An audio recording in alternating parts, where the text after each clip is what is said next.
మన వివాహ వ్యవస్థ ఎంత దారుణంగా తయారైందంటే, సహజంగా ఇలాంటి విషయాల్లో నేను ఇన్వాల్వ్ అవ్వను. కానీ ఎందుకో మాట్లాడాల్సి వచ్చింది. అందరితో షేర్ చేసుకోవాలనిపించింది. సహజంగా మార్పు రావాలి. కానీ ఇప్పుడు నేను ఎంత మాట్లాడినా కూడా మార్పు అనేది రాదు. ఇంకా అది చెప్పుకోలేనిది. అబ్బాయి తరపున కానీ, అమ్మాయి తరపున కానీ తల్లిదండ్రులు ఏం ఆలోచించాలి?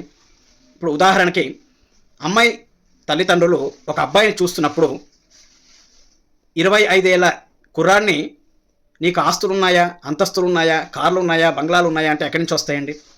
25 ఏళ్ల వయసు గల అబ్బాయి అప్పుడే ఉద్యోగంలో చేరి కష్టపడుతూ ఉంటాడు. అంటే తన జీవితంలో మొట్టమొదటిగా అడుగు వేసి కష్టపడుతూ ఉండే లైఫ్ ఆ పీరియడ్లో.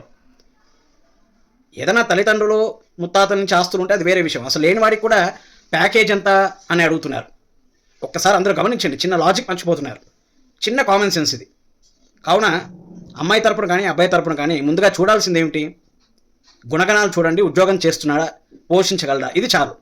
అంతేకాని ఏదో హై స్థాయిలో వెళ్ళిపోతున్నారు. ఇంకా పురోహితుల విషయానికి వచ్చేసరికి అసలుకే లేదు. ఏదో అదృష్టంగా ఎక్కడో అక్కడ దొరుకుతారు అమ్మాయిలు. ఇక పురోహితులు కూడా పాపం వాళ్ళు కొన్ని విషయాల్లో కాంప్రమైజ్ అయిపోయి ఈ ప్రస్తుత సమాజం తగ్గట్టుగా వారు కూడా బతుకుతున్నారు. కానీ ఎంత ఆస్తులుపాస్తులున్నా పురోహితుల అమ్మో వద్దండి అంటున్నారు.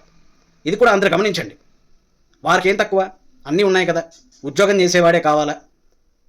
కావున అందుకే మనం చూస్తున్నాం ప్రస్తుత సమాజంలో అమ్మాయిలు ఇతర కులస్తుల్లోకి వెళ్ళిపోతున్నారు. మరి ఇలాంటి తప్పులు జరగకూడదు. ఏ కులమైనా సరే, ఏ మతమైనా సరే అందరూ ఆలోచించాలి.